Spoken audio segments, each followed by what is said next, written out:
los amigos que ya están en sintonía de Diálogos en Culturizarte. El día de hoy vamos a hablar acerca de un tema que también preocupa mucho a la ciudadanía y es que precisamente se trata cómo detectamos enfermedades renales desde la infancia. Para ello tenemos a la doctora Mónica Bogorques. Ella es doctora en Medicina y Cirugía por la Universidad Católica Santiago de Guayaquil, pediatra de la misma universidad, nefróloga pediatra por la Universidad de Buenos Aires en Argentina, médico tratante a cargo del área de nefrología y consulta externa del Hospital de Niños Roberto Gilbert Elizalde de la Junta de Beneficencia de Guayaquil. Bienvenida, doctora, a Diálogos y vamos a tratar este tema que es bastante interesante e importante. Muchas gracias, buenos días, gracias por la invitación. Doctora, al hablar de este tema, ¿cómo nosotros podemos saber a tiempo que nuestro niño, en este caso, ya está sufriendo de algún padecimiento renal? Mire, en los niños, a diferencia de los adultos, la sintomatología puede ser muy variada. Los síntomas que pueden presentar los niños pueden ser muy variados. Pueden ir desde niños que no ganan peso, niños que tienen dificultad o infecciones de vías urinarias a repetición, niños que de repente tienen ciertos retardos para el crecimiento, no están creciendo acorde a los niños de su edad, niños que pasan hospitalizados porque no ganan peso, porque hay alguna otra sintomatología que se va agregando, o sea, puede ser muy variado, niños que tienen fiebres a repetición, usted va a ver la diferencia de repente entre los niños de su misma edad en la escuela, que nos van a dar ciertas pautas que nos pueden hacer pensar en alguna enfermedad renal. Sin embargo, como le repito, no hay datos específicos, sino es por lo general nosotros pensamos que solo las infecciones de vías urinarias son datos que nos pueden alertar hacia el riñón. Hay otros datos que pueden estar alejados de estos y no ser tan específicos del riñón, pero que nos obligan a tener una conducta. ¿Qué es lo que quiero decir con esto? Que la principal educación hacia nuestro pueblo, hacia nuestra gente, debe ser entender que ya no debemos buscar una enfermedad o que no debemos buscar alguna alteración en nuestros niños para recién ir al médico, sino más bien empezar a hacer la prevención. Ahora, esa prevención tiene que ver, por ejemplo, si a la final algún familiar mío ha sufrido o ha padecido algún tipo de enfermedad renal, ¿es hereditario realmente? ¿Puede haber alguna relación con alguna enfermedad? Claro que sí, por ejemplo, abuelos que tienen insuficiencia renal, padres que tienen insuficiencia renal, y obviamente uno de los niños va a ir a buscar también este desenlace o alguna relación pensando que se trata de alguna enfermedad genética, alguna enfermedad metabólica, alguna otra cosa que venga asociado a la parte genética. Sin embargo, me refiero a la prevención al tener controles adecuados. Tenemos que entender que no solamente debemos ir al médico por nuestros niños, principalmente al pediatra, y hablo de todas las especialidades, no solamente de la parte de nefrología, debemos acudir con nuestros niños al pediatra, que es nuestro principal punto de alerta para determinar estas enfermedades. El pediatra... Disculpe que le interrumpa, doctora. Justamente al tener esa prevención, ¿qué implica esa prevención? Esa prevención implica que si yo tengo controles adecuados con mi niño, dependiendo de la edad, es decir, voy los menores de 1 año una vez al mes con el pediatra, después de esto 2 a 3 veces al año, dependiendo el comportamiento de mi niño o la salud de mi niño o la edad de mi niño, voy a darme cuenta cuando el paciente, el pediatra se va a dar cuenta cuando el paciente está saliéndose de los límites normales de cualquier estado de salud. Es decir, el pediatra va a determinar, hey, su niño no está creciendo, no está aumentando de peso como debe, estamos teniendo infecciones de vías urinarias a repetición, estamos teniendo, qué sé yo, pocas ganas de comer, estamos viéndolo pálido, estamos teniendo internaciones frecuentes, repite las fiebres, le damos tratamiento y pasa, pero luego de eso no hacemos seguimiento. Entonces, el que vaya al médico con las pautas adecuadas va a permitir, por un lado, determinar estas cosas que no son tan floridas, tan claras al inicio, sino que ya nos dan síntomas claros cuando en realidad la enfermedad está avanzada. Correcto, doctora. Nos hacen la siguiente pregunta a través de las redes sociales de Culturizarte RTV, y es que precisamente dicen que las personas que sufren, por ejemplo, de cálculos renales, esto es una situación que ayude o no a poder quizás en algún momento padecer algún tipo de enfermedad renal, por ejemplo. Claro que sí. Nosotros en nuestro medio tenemos bastante, o sea, vemos bastante con frecuencia pacientes que nos están presentando hematuria, niños, les estoy hablando de la parte pediátrica, pacientes que presentan hematuria e incluso pacientes que empiezan a tener dolores abdominales y que cuando se hacen los estudios detectamos que tienen cálculos. Es decir, tenemos una población pequeña, que es lo que vemos nosotros en la parte pediátrica, con frecuencia de presentar cálculos renales y de presentar hematuria, que es una entidad en la que encuentro sangre en orina, que no siempre es perceptible al ojo, es decir, no voy a ver la orina roja, pero que cuando hago los exámenes de orina, frecuentemente voy a encontrar o voy a poder rescatar glóbulos rojos, es decir, sangre en la orina, que me puede ir guiando un poco a pensar que este paciente, dentro de múltiples causas más, hablando específicamente de los cálculos renales, puede estar teniendo alguna precipitación de sustancias en estos riñoncitos que lesionan el tejido del riñón y que obviamente van a empezar a provocar sangrado, como primer punto. Cuando estas cosas no son tratadas, no son mejoradas, no son controladas, muy probablemente estas sustancias que se van precipitando de a poco van luego acumulándose y es cuando se van formando los cálculos. Estos cálculos, si son de un mediano tamaño y ya no salen por la vía urinaria, pueden no provocar dolor, pero pueden empezar a distorsionar el riñón, a agrandarlo, a lesionarlo, y obviamente cuando ya tenemos sintomatología podemos tener una lesión importante en el riñón que no es recuperable posteriormente. Ahora, estas lesiones provocan también ya un proceso que debe irse siendo tratado constantemente o simplemente es, bueno, ya me curé del cálculo, ya salió mi cálculo y ahí terminó mi tratamiento. No, en realidad, como usted dice, existe algo. Si mi papá tiene cálculos, mi mamá tiene antecedentes de presentar litiasis o cálculos renales, muy probablemente exista una predisposición familiar, ¿sí? Una predisposición familiar a formar cálculos.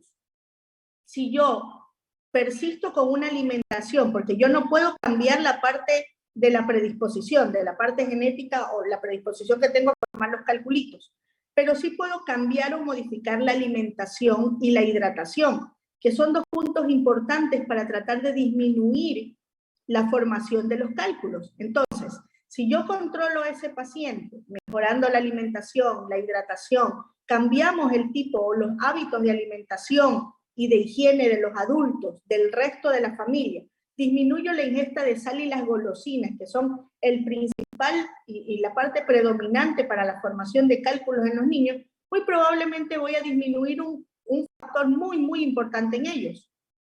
Y con esto voy a disminuir la posibilidad de que ellos sigan formando cálculos. Por ende, yo puedo controlar o manejar esa parte.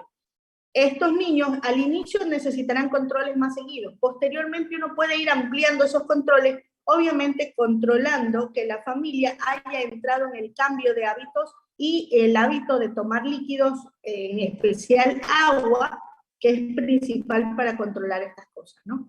Ahora, existe, por ejemplo, ahorita que habla del agua, y voy a salir un poquito del agua común y silvestre que nos mandan a tomar a nosotros, a las aguas famosas que hablan de diferentes plantitas.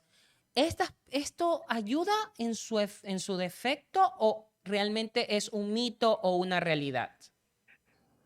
Usted me está hablando de las plantas o sustancias que hacen que orine uno más, por ejemplo. Correcto. O a la final le dicen, por ejemplo, tal plantita, agua de tal cosa, tómenla, le ayuda a desinflamar.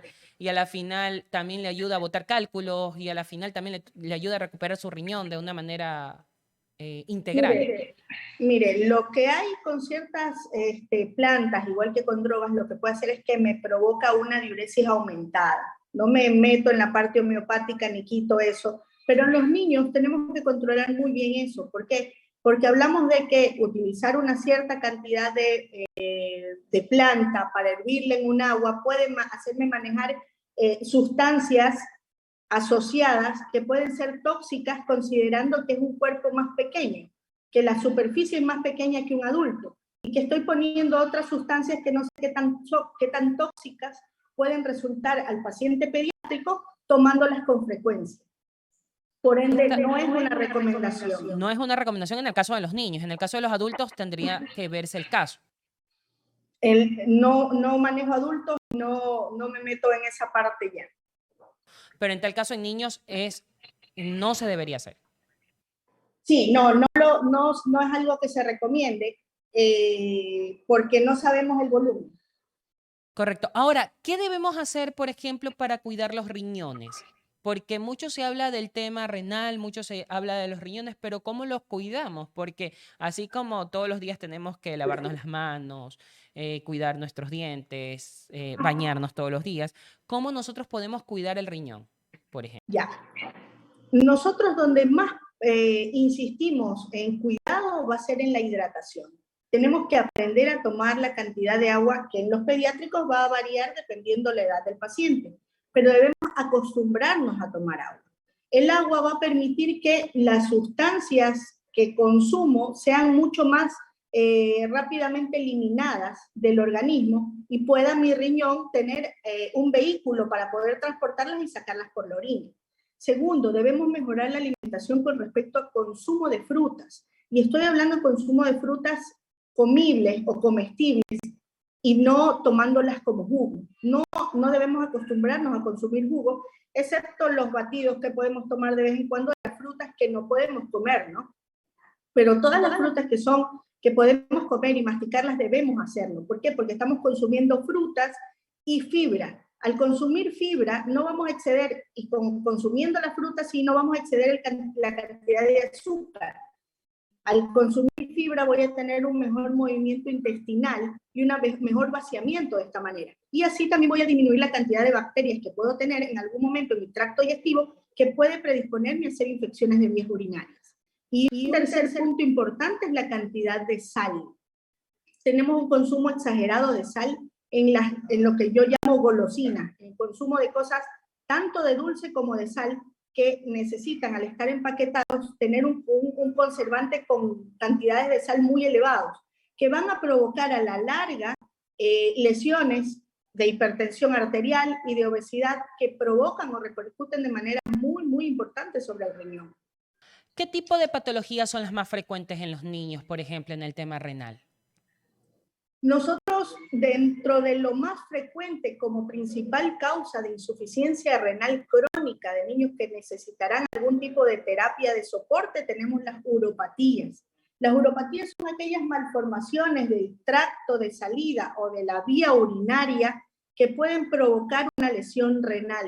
Estas enfermedades en algunas ocasiones pueden estar determinadas o diagnosticadas antes del nacimiento con pacientes que tuvieron alguna malformación y que obviamente al nacimiento uno trata de controlarlos, trata de, junto con urología y las demás especialidades, corregir, pero las uropatías y dentro de estas asociada mucho la infección de vías urinarias como causa de esta patología es una de las cosas que más frecuentemente vemos en los pacientes. Correcto. Nos hacen la siguiente pregunta a través del 0968-360495, en la que ustedes también pueden participar junto a nosotros aquí en Diálogos en Culturizarte al 0968-360495 para ir despejando las dudas que tengan con los especialistas el día de hoy. Y es que nos preguntan que cuál es el tipo de nutrición que debería tener un niño para cuidar su riñoncito.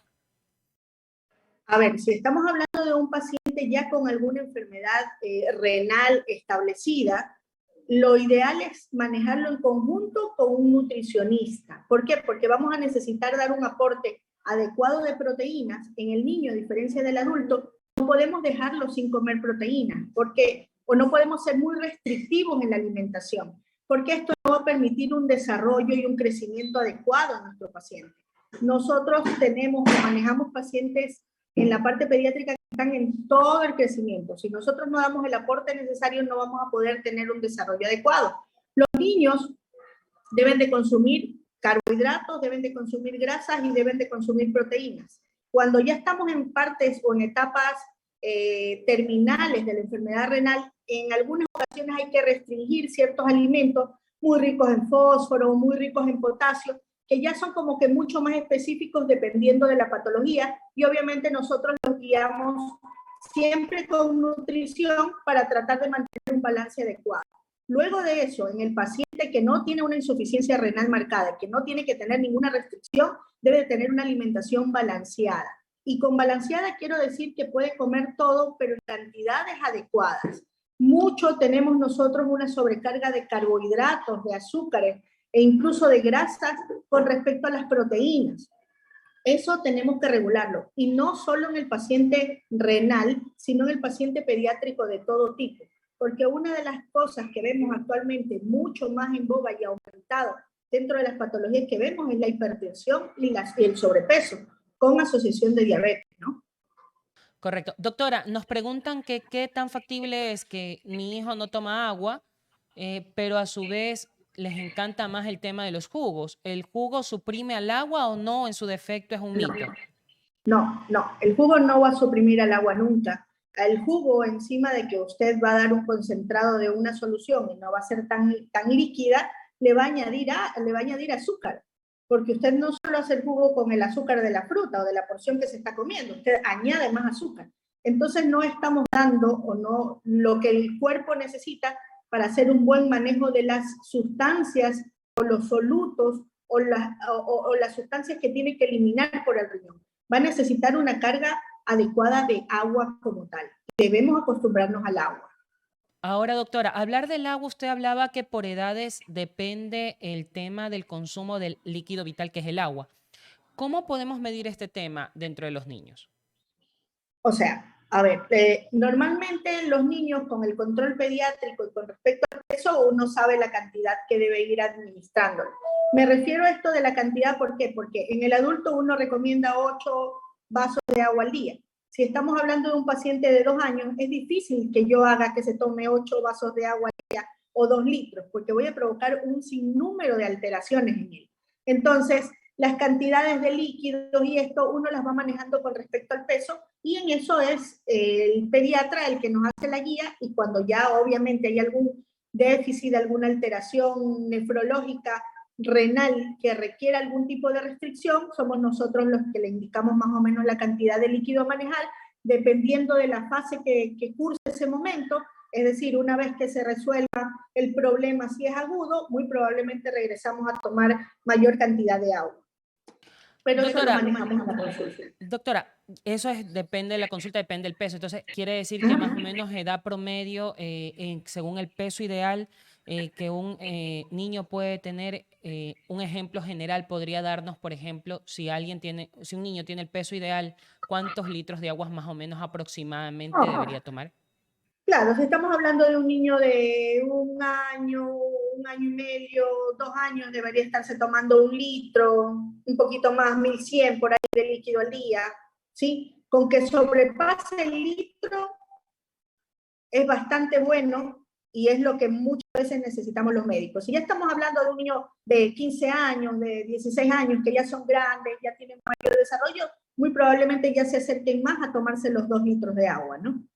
Correcto. Ahora, usted mencionaba al inicio de esta intervención que el tema del orines es bastante interesante para poder descubrir si tiene algún tema de problema renal.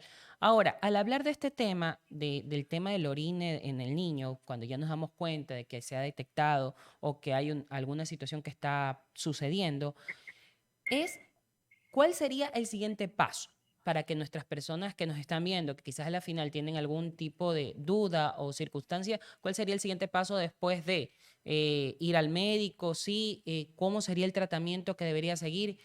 ¿Cuáles serían esos primeros guías que debería seguir para que mi hijo vaya creciendo de manera común y silvestre? Pues no. Claro, mire, es lo que le decía. La principal guía de nosotros debe ser el seguimiento con el pediatra. El pediatra, en cierto tiempo, va a tener que pedir exámenes de seguimiento y todo lo demás, donde va a poder detectar ciertas alteraciones. Si encontramos algunas cosas o elementos que no son normales o no deberíamos encontrarlos en orina en un paciente, muy probablemente es el momento en el que el pediatra va a referirlo al especialista, al nefrólogo pediatra, para tratar de buscar qué es lo que sucede en estos pacientes, qué es lo que sucede en estos niños, por qué están aumentando estas sustancias en orina, por qué están apareciendo, por qué encontramos tal o cual cosa, y entonces uno en ese momento empezará a ampliar el abanico de probabilidades diagnósticas y dentro de esto empezar a buscar alguna otra enfermedad que pueda provocar estas alteraciones hasta tratar de encontrar el diagnóstico y obviamente en su momento hacer las correcciones debidas si es el caso o dar tratamiento si es el caso diferente. ¿Qué debemos evitar en el niño para que si en algún momento no padece o quizás padece ya de algún tipo de enfermedad como es renal, qué debemos evitar para que pueda realizar y qué debería sí realizar, por ejemplo? ¿Se refiere a controles? Aparte del control, o sea, ya para llevar mi vida normal, por decir un niño, Ajá. ya está, ya tiene el tratamiento, ya tiene la situación que está llevando, pero cómo conlleva su vida normalmente o cómo la va a llevar en su vida social. A la final el niño puede ir normalmente a la escuela, aparte de los controles que deben de seguir, pero ¿qué más puede hacer? O sea, ¿cómo podemos ayudar a que el padre de familia se sienta como que involucrado con lo que está pasando su bebé, pero también no lo ponga como que en una burbuja donde el cual diga no puede hacer tal cosa o no puedo tal cosa porque quizás le va a dar alguna crisis o alguna situación como estas? Mire, a mi apreciación personal, cuando uno tiene un niño enfermo que necesita algún tipo de tratamiento o cuidado especial, por decirlo de alguna manera, los padres deben estar muy involucrados. Si los padres aprenden a tener los controles adecuados, venir a las consultas de manera adecuada, solucionar todas las dudas en el momento de la consulta con el profesional correspondiente, ellos van a saber qué hacer con su paciente. Ellos van a saber cómo cuidar a su niño. Caso contrario sucede cuando yo me dejo guiar por todo lo que la abuelita dijo, el de la tienda dijo, el de la farmacia, porque no voy a tener idea, no voy a saber cómo cuidar de manera adecuada y voy a tomar cosas que en realidad no tienen sustento científico y por ende no voy a saber en realidad si lo que estoy haciendo bien está bien o mal.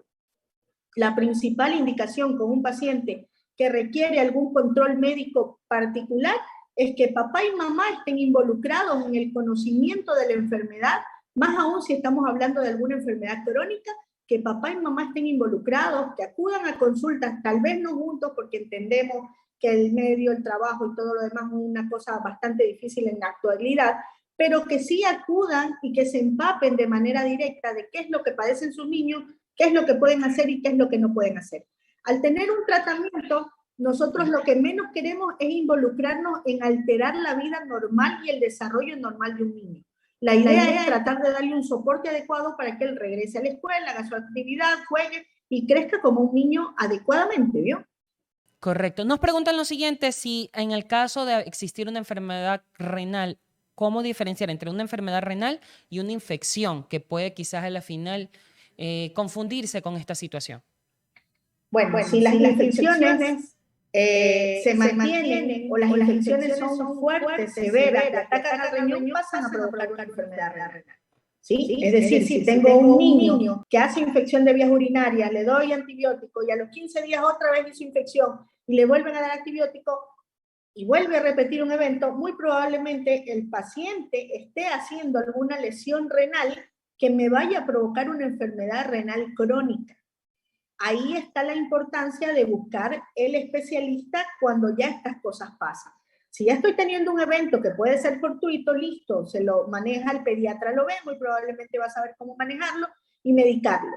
Pero si estoy repitiendo el mismo evento en cortos tiempos y no encuentro la causa, el mismo especialista, el pediatra, va a buscar hacer la derivación adecuada porque muy probablemente este niño necesite ampliarse el estudio para conocer la causa que está provocando estas infecciones.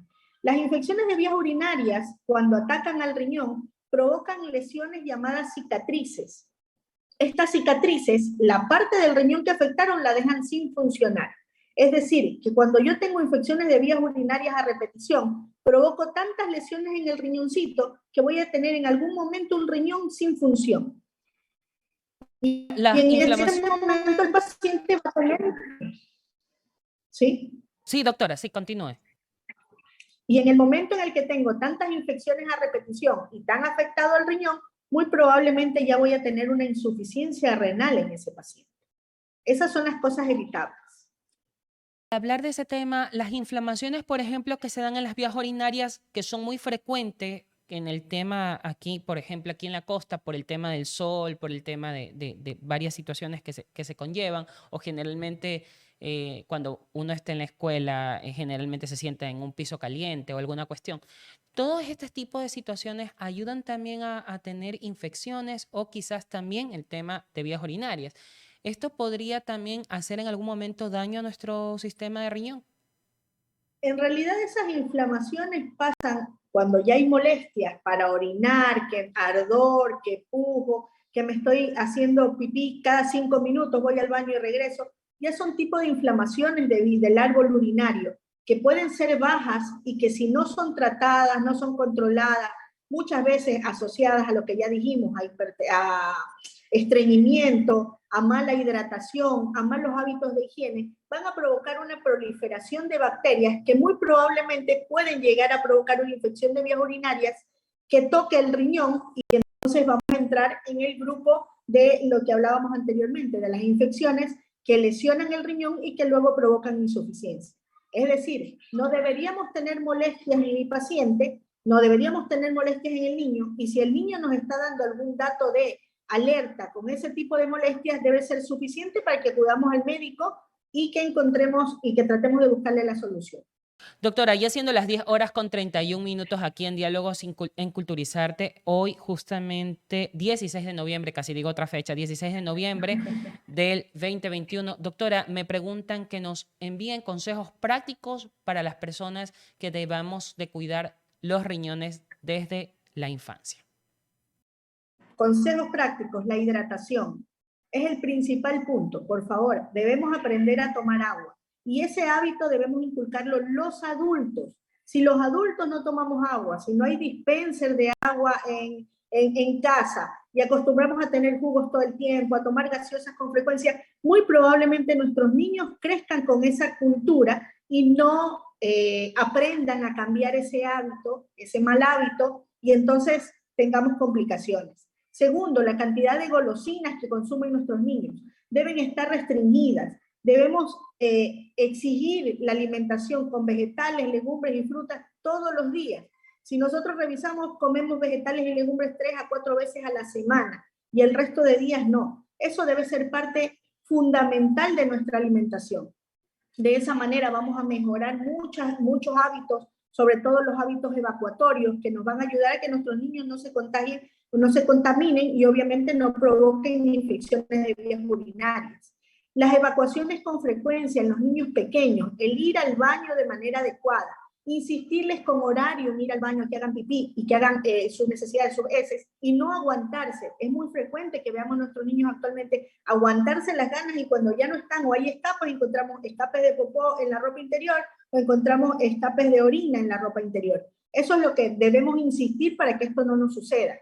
El cambiar el sedentarismo. Obviamente estamos viviendo una época de encierro, de la que gracias a Dios esperemos salir pronto, pero necesitamos inculcar un poco más de actividad en nuestros niños y suspender las pantallas y los juegos y los celulares con horas muy prolongadas que provocan mucha irritabilidad en nuestros pacientes, mucho sedentarismo y mucha ansiedad, que genera también ciertas alteraciones con sus hábitos evacuatorios.